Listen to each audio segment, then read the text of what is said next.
Hace varias clases sobre este tema empezamos lo que es la doctrina de Dios.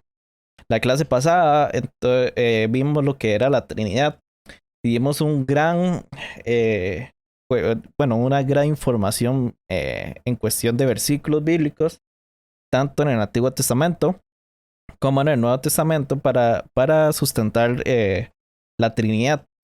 Luego vimos algunas cuestiones para cómo comprender esta doctrina, que vimos que hay límites del lenguaje, cómo debemos entender la palabra Dios, cómo debemos entender la palabra personas, si podemos usar analogías para explicar a la Trinidad. Al final, obviamente no podemos usar analogías porque al final la mayoría de veces llegan a herejías. Y terminamos como dando varios puntos de por qué es importante la doctrina en cuestión de la salvación y por qué es una doctrina casi que cardinal que depende la salvación de ella. Dando ese pequeño resumen de lo que vimos la clase pasada, que también vamos a ver un poco de la Trinidad en esta clase hoy. Vamos a empezar. Hoy vamos a ver lo que son los atributos o perfecciones de Dios. Para los que no saben, estamos viendo un libro que se llama Conocerán la Verdad, que es de Bruce Mill.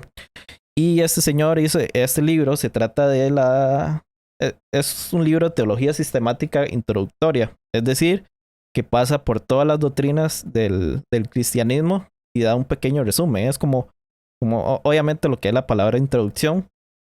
Y obviamente no vamos a entrar en cuestiones filosóficas, no vamos en cuestiones arreglar problemas así que de verdad normalmente vienen acompañados sobre estas doctrinas, porque de eso no se trata y tampoco no quiero que el nivel se pase bastante, pues claramente tal vez muchos de ustedes no tienen mucha formación académica en estos temas. Entonces yo obviamente mi deseo es hacerlo simple y que todos puedan entenderlo bien. Yo recomiendo, digamos, para las personas que quieren saber más de estos temas, las clases que están en YouTube en español, que se llaman las clases de defensores del doctor William Lane Craig, que es lo mismo, pero él agrega contenido filosófico, responde objeciones filosóficas a todas estas doctrinas. Entonces se los recomiendo si ustedes quieren aprender más sobre esto. Pero estas clases son introductorias. Dicho eso, vamos a ahora sí empezar. Hoy vamos a ver los atributos o perfecciones de Dios. El trino Dios se ha revelado de tal forma que es posible atribuirle ciertas cualidades o características. Estas no son meras particularidades superficiales de poca importancia. Como dice Herman Manvik, más bien sus atributos coinciden con su ser. Esto quiere decir que de alguna manera reflejan lo que es el ser de Dios.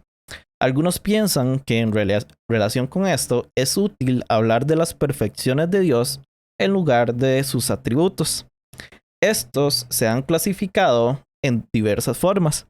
La más importante históricamente distingue los atributos incomunicables de Dios, como su existencia independiente que no tiene analogía en el ser humano, de sus atributos comunicables, como el amor o la justicia, que se pueden reflejar en otros agentes morales. Al exponer las perfecciones de Dios, Juan Calvino nos recuerda que para mantenernos sobrios, Dios habla apenas de su esencia. En consecuencia, sin omitir ninguna característica de la autorrevelación de Dios, seremos prudentes y evitamos descripciones excesivamente detalladas.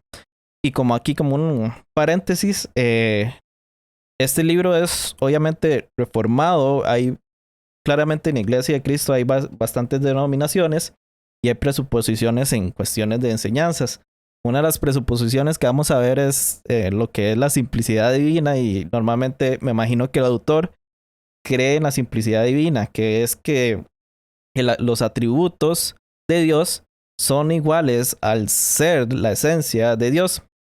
De hecho, aquí dice más adelante, también es importante señalar que todas estas perfecciones existen en Dios en una unidad indivisible. De nuevo, esto no es una cuestión necesaria para creer. Hay muchos cristianos que lo creen, pero no es necesario y no afecta nada la, la creencia en el cristianismo, si usted cree en la simplicidad divina o no. Vamos a seguir. Vamos a ver la primera categoría de atributos o perfecciones, que es la gloria de Dios. La gloria es un conocido término bíblico que generalmente supone la manifestación visible del ser de Dios. Su gloria nos lleva a todo lo que es esencial a su ser como Dios, su divina majestad, su pura calidad de Dios. Un término paralelo sería trascendencia, que se refiere a que Dios va más allá de toda realidad infinita. En las escrituras, esta perfección se expresó en la manifestación de Dios en el monte Sinaí, como dice Éxodo 19 al 24. La gloria del Señor en la cumbre del monte parecía un fuego consumidor. Y ahí tienen sus versículos. Cuando ven que dice un CF, esto significa que pueden comparar el versículo pasado con este versículo que van a dar, ¿verdad? Entonces, cada vez que vean una CF es como que compare.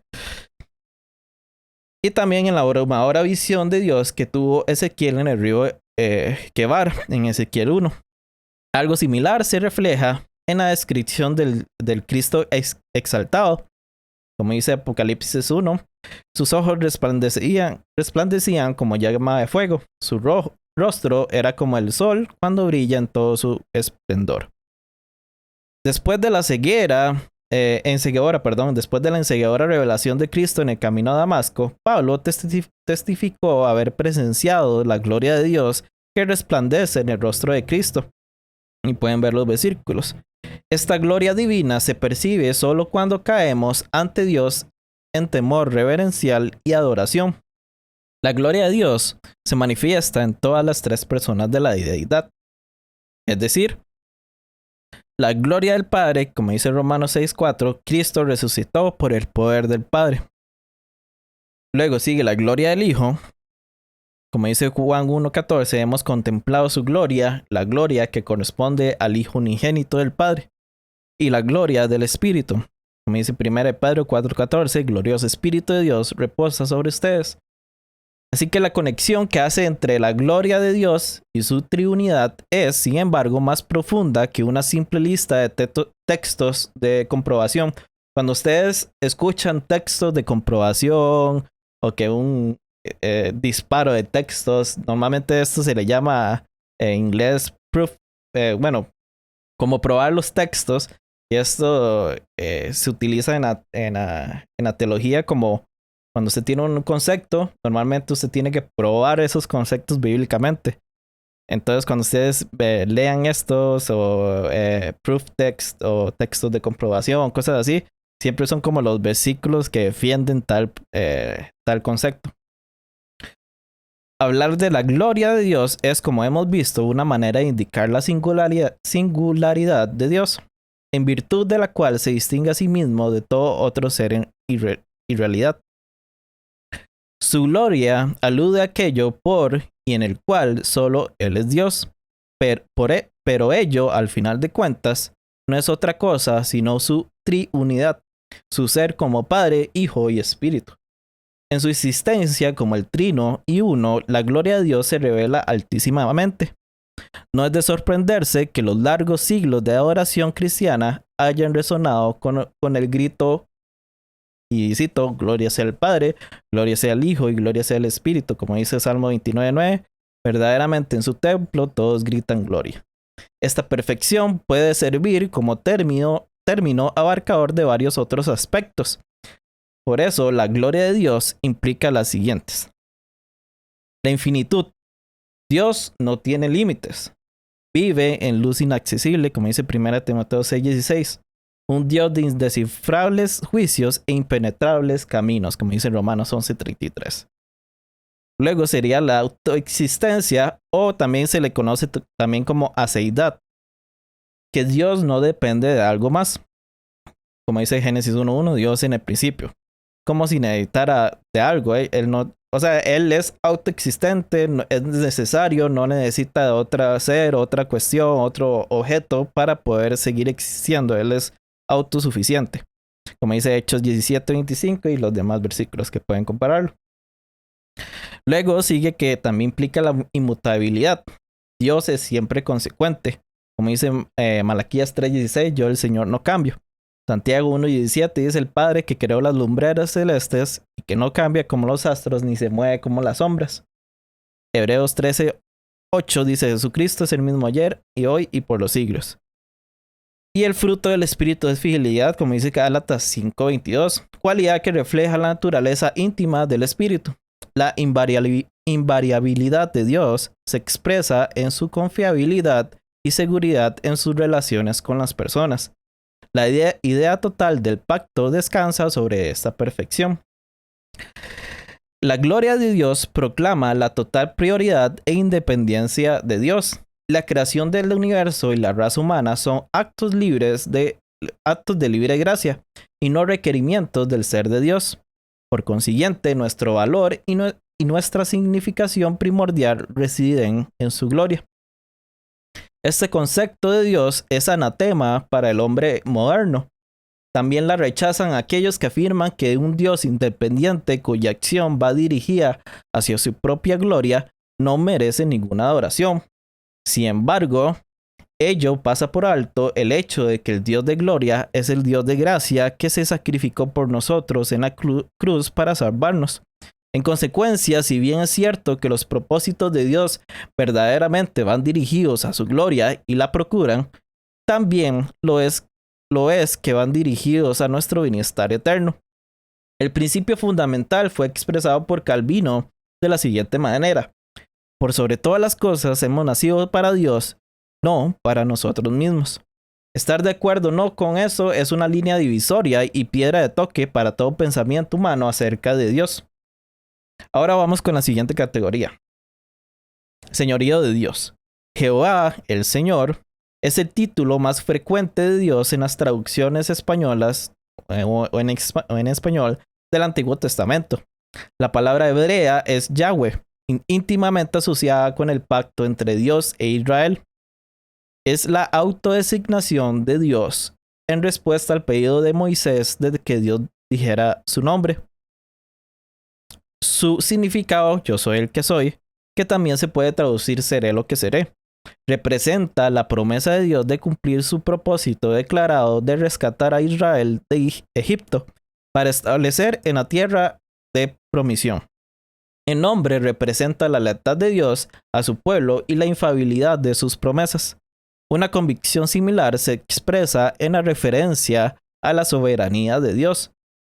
Él gobierna en el mundo y su voluntad es la causa final de todas las cosas. Obviamente está la cuestión de lo que he hablado aquí en la serie del problema del mal sobre el determinismo y el libertarianismo, el libre albedrío y todas estas cuestiones. Obviamente, para una persona que cree en el libre albedrío, la voluntad de Dios, Dios usa las acciones libres de criaturas para realizar su voluntad.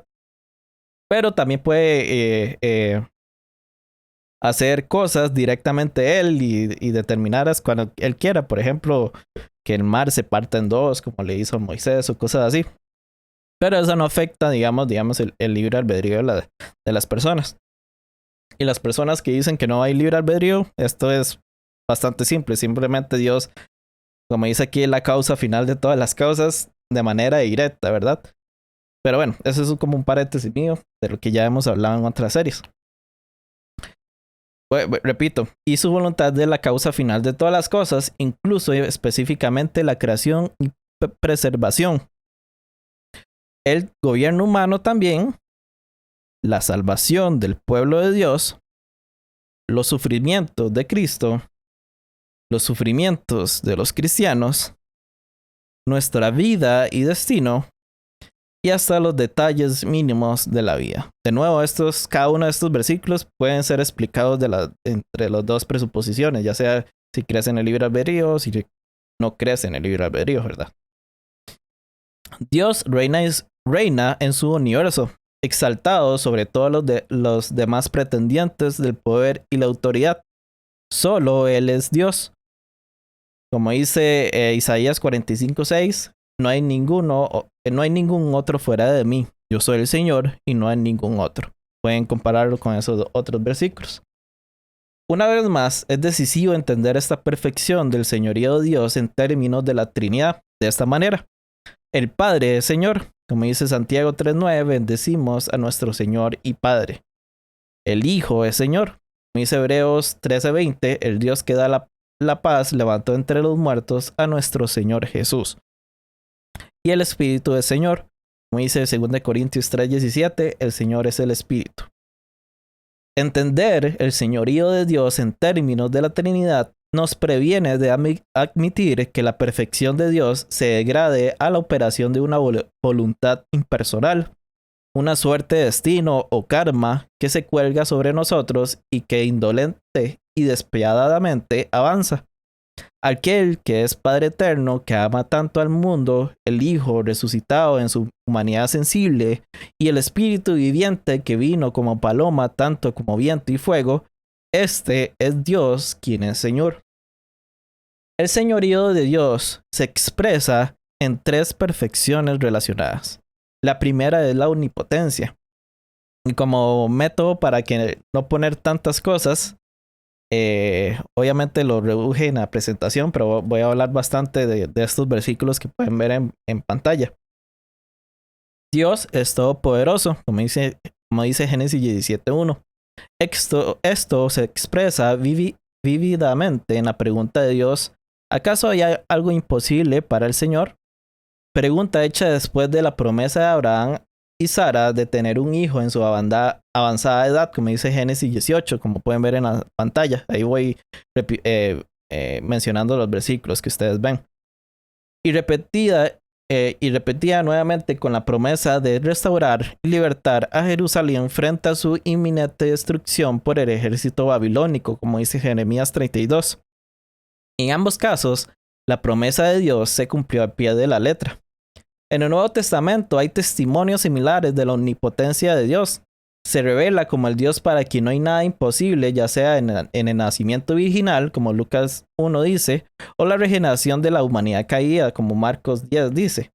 Aquí reside la esencia del señorío de Dios, la cual reclama una actitud de total confianza en medio de las imposibilidades de la historia humana y de las circunstancias personales. Él es Señor, y como dice un dicho que todos sabemos, ¿habrá algo que sea demasiado difícil para el Señor? La siguiente perfección sería la omnipresencia.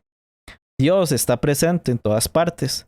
Esto se expresa en el Salmo 139, 7 al 12. De nuevo, esta es una introducción. Hay una cuestión. Todas estas perfecciones se tratan de manera filosófica y teológica en estas clases que yo mencioné de defensores, y creo que son bastante importantes si usted desea de seguir avanzando en estos temas. De nuevo, les recomiendo esas clases.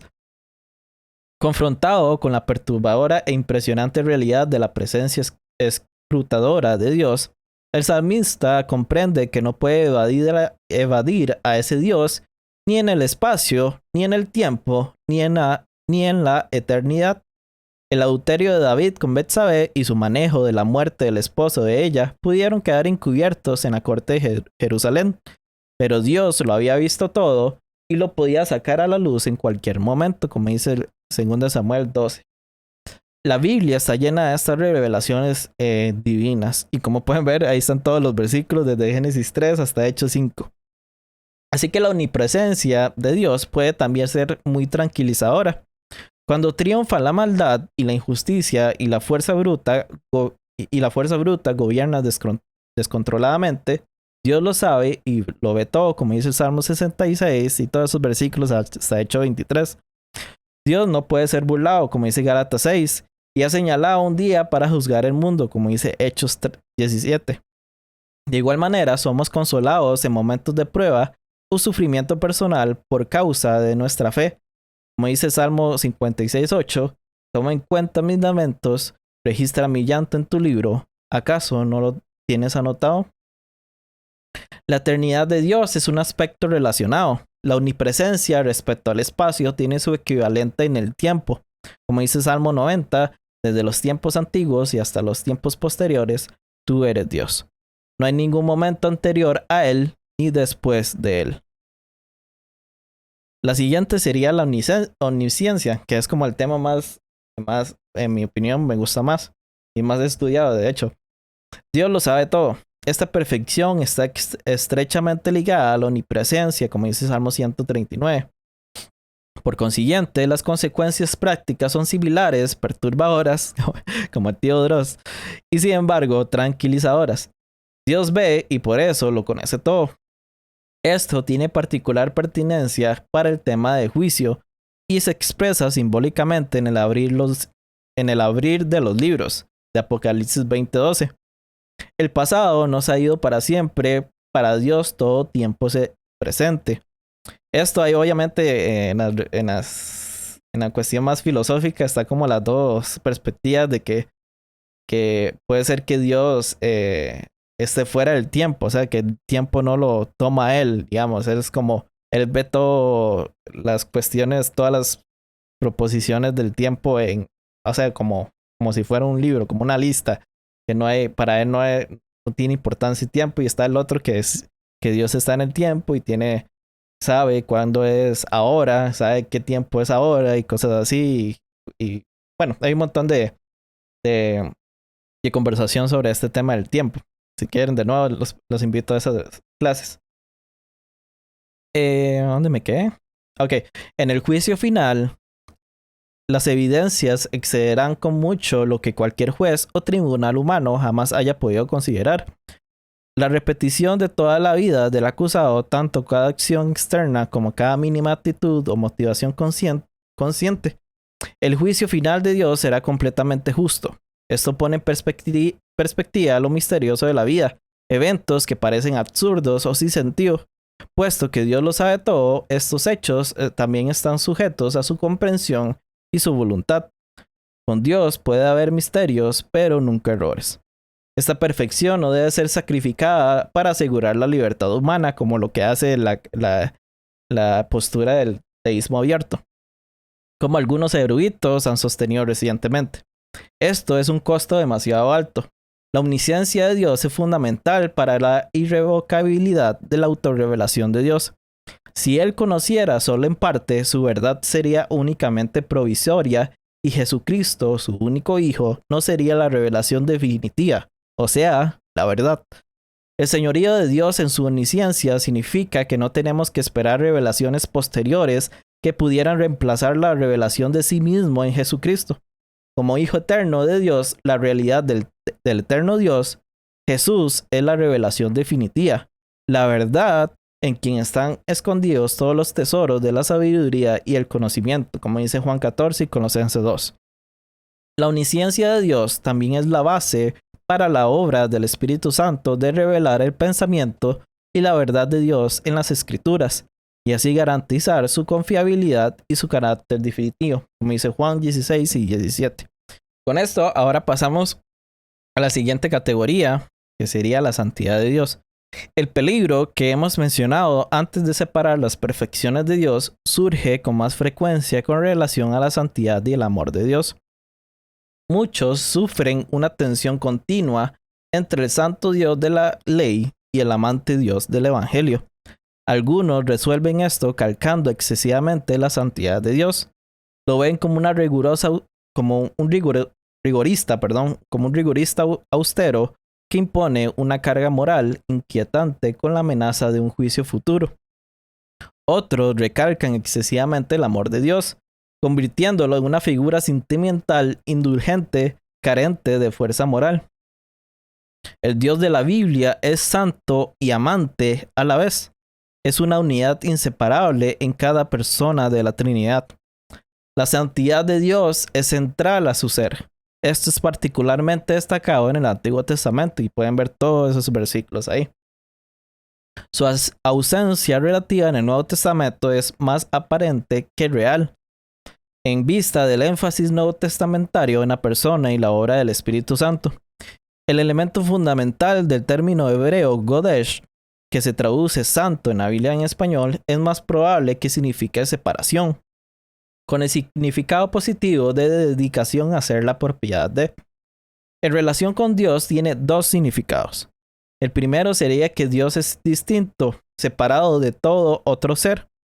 Solo Él es Dios. En este sentido, su santidad se relaciona con su gloria.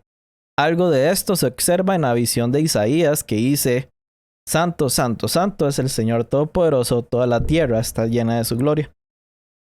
Que se repite en la visión de Juan casi un milenio después, que dice: Santo, santo, santo es el Señor Dios Todopoderoso, el que era y que es y que ha de venir. Esta divina santidad además se refiere al Hijo, y ahí pueden ver los versículos, y al Espíritu con sus versículos. La segunda sería la santidad de Dios como un concepto ético. Se refiere también a su separación de todo aquello que se le opone y resiste. Como dice, no sé cómo decir, pongámosle Godet nada más. La santidad es aquel atributo en virtud del cual Dios se hace a sí mismo la regla absoluta. Esta es la base de toda distinción moral. El bien es la voluntad de Dios. El mal es lo que contradice y se opone a su voluntad y por ende a su naturaleza. La santidad de Dios significa que es totalmente puro y perfecto, sin pecado ni maldad. Su ser mismo es el reflejo y la expresión de la pureza, la verdad, la justicia, la rectitud, la bondad y toda otra perfección moral. El desafío ético que esto plantea es evidente en ambos testamentos. Una de las designaciones más frecuentes de Dios en Isaías es el Santo de Israel, como dice los versículos. Y en el Nuevo Testamento, la morada del Espíritu Santo en el creyente lleva consecuencias éticas incrustadoras. Los cristianos han de huir de la inmoralidad sexual y vivir como aquellos que están llamados a una vida santa, como dice todos esos versículos. El no fundamentar la santidad de Dios en su naturaleza esencial es una de las causas principales de que la gente separe equivocadamente la santidad del amor de Dios. Si la santidad es la voluntad de Dios, sus actos de amor y perdón también tienen que ser actos santos. Una vez más, necesitamos subrayar la relación de esta perfección con la totalidad de Dios como Trinidad. Así que el Padre es santo, como dice Juan 17:11. Padre santo, protégelos, como oró Jesús. El Hijo es santo. Ni permitirás que el fin de tu santo sea la corrupción, proclamó Pedro hablando de Jesús. Y el Espíritu es santo. Dios, quien le da a ustedes su Espíritu Santo, escribe Pablo. Así, la santidad de Dios nunca puede ser separada de todo lo demás que conocemos de Él. Y de ninguna manera puede separarse de su eterna gracia en el don y presencia de su Hijo y su Espíritu. Tenemos que notar otros cuatro conceptos relacionados. El primero sería la justicia de Dios, y hay dos veces de esto, pero en este sentido es de rectitud. Es su santa conformidad consigo mismo. En el Antiguo Testamento lo observamos en su relación con su creación, como dice Salmo 145. De nuevo, no puedo ponerlo aquí porque es demasiado largo, entonces les voy diciendo los versículos que hablo. Vuelvo a repetir, lo observamos en su relación con su creación, como dice Salmo 145, y con su pueblo, como dice Salmo 31 y Jeremías 11. Incluye la acción que libera y restituye a su pueblo, como dice Jeremías 23. Así que lo podemos describir como un Dios justo y salvador, como dice Isaías 45. La falta de esta rectitud o justicia es el embrollo moral del hombre frente a Dios, y es la provisión divina de la rectitud o justicia en Cristo lo que constituye el meollo del evangelio de su gracia, como dice Romanos hasta el final. El siguiente sería la justicia de Dios, pero en este propiamente tal es su santa voluntad en acción, como dice estos versículos. Algunos teólogos han distinguido entre la justicia gubernativa de Dios en su gobierno del mundo en general y su justicia distributiva revelada en la distribución de recompensas y castigos. Esta perfección se relaciona con el amor y la misericordia de Dios, ya que en ocasiones su justicia vindica a los necesitados y los arrepentidos, como dice todos esos versículos. Y el tercero, este no es el último todavía, la ira de Dios surge de su eterna consecuencia consigo mismo. Ojo, esto no es un atributo, esto es una consecuencia de lo que es la santidad de Dios. Muchas personas, incluso teólogos, he visto que caracterizan la ira de Dios como si fuera un atributo, haciendo lo necesario en el ser de Dios. Y ellos dicen que entonces, por lo tanto, las criaturas son... Dios necesita a las criaturas para expresarle la ira y por lo tanto tener más gloria. De nuevo, estas son cosas que se dicen de manera académica, entonces es importante entender que la ira de Dios es un resultado de la santidad de Dios, no es un atributo. De nuevo, diciendo, su carácter revelado es una expresión inalterable de su naturaleza. A todo el que se lo opone, él resiste con un compromiso tal y definitivo. Como dice O. Murray, la ira es la repugnancia santa del ser de Dios hacia lo que entra en contradicción con su santidad. La ira de Dios no es, como se afirma frecuentemente, una muestra cruda de antropomorfismo. Más bien es la respuesta de la persona normativa en su cualidad propia de santidad a la presencia de pecado en su universo. Sin su ira, Dios dejaría de ser verdaderamente santo. Esto no está diciendo que es necesaria. Obviamente, ya que hay un universo y ya que hay una creación, obviamente si no tuviera ira sobre el pecado, obviamente dejaría de ser santo. Eso es lo que está refiriéndose. Digo de nuevo, sin su ira, Dios dejaría de ser verdaderamente santo y su amor se convertiría en sentimentalismo. Su ira tampoco es arbitraria, caprichosa o sujeta a la emoción como en el hombre. La ira de Dios obra a través de la historia a medida que los hombres cosechan el fruto moral y espiritual de su rechazo a la revelación de Dios. Esto es apenas una forma preliminar de algo que será revelado al final de los tiempos y del cual la cruz de Cristo representa el anticipo más claro y tranquilizador. Y ahí vienen todos los versículos. Perdón, voy a tomar agua, ¿no? Y el último sería la bondad. La bondad de Dios es una perfección que se puede clasificar igualmente bajo la santidad o bajo el amor. Y como tal, implica la imposibilidad de separar estos dos atributos. Y pueden ver los versículos. Este es más pequeñito. Y creo que esta es ya la última categoría, que es el amor de Dios. Que Dios es amor, como dice 1 Juan 4:8, es la definición bíblica mejor conocida acerca de Dios. Sin embargo, en el contexto humano, el amor cubre una considerable variedad de actitudes y acciones. Con relación a Dios, es una idea claramente específica.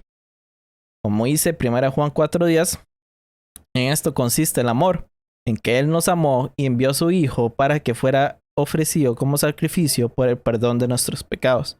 Y 1 Juan 4:9, así manifestó Dios su amor entre nosotros, en que envió a su Hijo unigénito al mundo. Perdón por si escuchan a mis perros. Pero el amor de las tres personas no se expresa solamente internamente dentro de sus propias relaciones mutuas, sino que se desborda en un amor trinitario hacia las criaturas humanas de Dios. Por lo tanto, de nuevo, el Padre es amor. Como dice Juan 3:16, tanto amó Dios al mundo que dio su Hijo unigénito. El Hijo es amor. Como dice Gálatas 2:20, el Hijo de Dios, quien me amó y dio su vida por mí. Y el Espíritu es amor.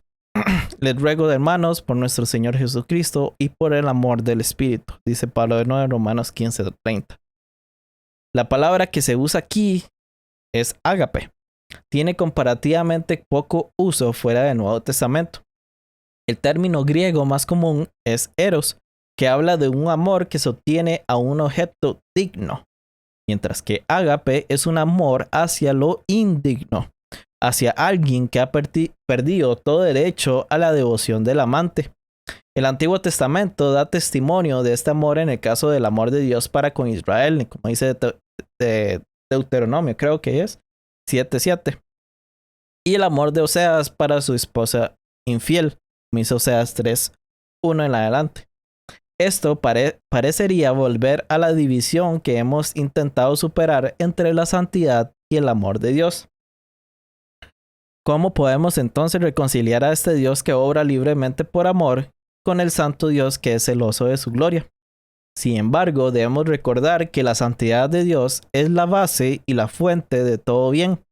De esta manera se puede ver como la presuposición necesaria, se puede ver esto como la presuposición necesaria para su amor.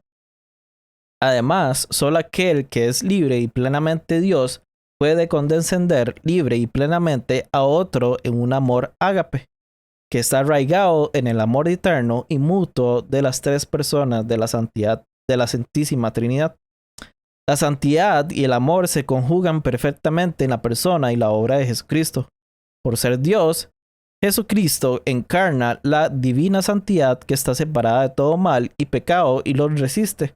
Sin embargo, su venida misma es la respuesta misericordiosa a la culpa e incapacidad humana. La santidad y el amor se unen también en el ministerio de Dios, que es el Espíritu Santo, cuya función esencial es la renovación y santificación del pueblo de Dios en cumplimiento del propósito amoroso de Él. En consecuencia, el amor de Dios está siempre ligado a la gracia, un descender para alcanzar a los indignos. Su amor es su decisión libre y espontánea de rescatar a los hombres y mujeres pecadores en Cristo Jesús y de renovarlos y santificarlos en el Espíritu Santo. Es, por lo tanto, un milagro genuino e incondicional. Consideremos tres aspectos más. El primero sería el amor de Dios ágape, se expresa principalmente en la redención de los pecadores y todo lo que ello implica, pero también se manifiesta en el cuidado de su creación. Generalmente se hace referencia a esto como su bondad o benignidad, que también es evidente en el mundo natural, como dice Hechos 14 y 17. El segundo aspecto sería la misericordia de Dios, es su amor ante el pecado humano específico. Por misericordia, Dios perdona la transgresión del hombre. La misericordia de Dios siempre es costosa porque implica su aceptación de las consecuencias del pecado humano en la cruz, como dice estos últimos versículos. Y el tercer aspecto es que el pacto es un concepto bíblico clave alrededor del cual se concentra mucho de la enseñanza bíblica acerca del amor de Dios. Se refiere a su amor expresado en su relación con personas. El pacto central del Antiguo Testamento fue con Abraham y alcanza su pleno cumplimiento en el Nuevo Pacto, o sea, literalmente en el Nuevo Testamento, en Cristo. Con esto, Dios se compromete libremente a liberar a su pueblo y a permanecer como su Dios. Las palabras hebreas traducidas para gracia, que es Yen Yeset, son términos contractuales que implican amor leal o amor firme. Este aspecto del amor, bueno, sí. Está bien. Este aspecto del amor de Dios es la seguridad esencial del cristiano. Si somos infieles, Él sigue siendo fe. De hecho, hay mucha cuestión sobre si las personas sobre el tema de la seguridad de la salvación. Como si alguien puede separarse de Dios por cualquier motivo, ya sea por una obra o por un pecado o por algo que hayan hecho. Pero bueno, nuestra situación frente a Dios no depende de la medida en que podamos asirnos de Cristo, ni tampoco está determinada definitivamente por nuestras respuestas desobedientes y débiles. El corazón todopoderoso de Dios late por nosotros, y en ese hecho encontramos nuestra seguridad y paz definitivas. Así que el Dios de la Biblia es entonces el Dios glorioso en su inaccesible y exaltada majestad, el Señor exaltado sobre todas las cosas y que pone todas las cosas al servicio de su propósito, el Santo exaltado y separado del pecado y del mal, y el Dios de amor eterno, misericordioso y redentor. Con esto ya terminamos la clase. Pueden ver los pasajes bíblicos que hemos utilizado, al menos una parte de ellos. Y si usted quiere de alguna manera sacar screenshot y hacer como tareillas sobre estos temas y responder preguntas sobre estos temas, pueden sacarle captura. Igual las personas que ven esto en YouTube, si quieren hacer, no sé, tal vez tenga un grupo ahí de estudio y quieren hacer estos trabajillos. También si quiere tener más contenido para leer, normalmente este libro obviamente es traducido al español y la mayoría de referencias están en inglés, y normalmente muchas veces no hay libros del mismo libro al español. Por ejemplo, este de Luis Perkov sí tiene en español. El de Jay Packer sí lo tiene en español, mientras que todos los otros no tienen no tienen ese libro en español. No sé si alguien tiene alguna pregunta de alguna situación en relación. No. Yo sobre la parte que mencionaba sobre la soberanía de Dios, Ajá. me llamó la atención que, bueno, mencionabas que, bueno, de lo que explicabas en la diapositiva, pues esto aplicaba tanto para aquellas personas que presuponen en el libro albedrío y personas que no. Sí, no lo entendiste. Ajá, es como que, porque como sobre todo de las cosas que hemos visto en la clase pasada, Mm. como que me hubiera sido normal que desde el libro albedrío definirías como la soberanía de Dios de manera diferente. Sí, sí, obviamente. O sea, en realidad la soberanía se refiere más al control de Dios sobre este mundo y sobre las cosas que Él quiere hacer, ¿verdad?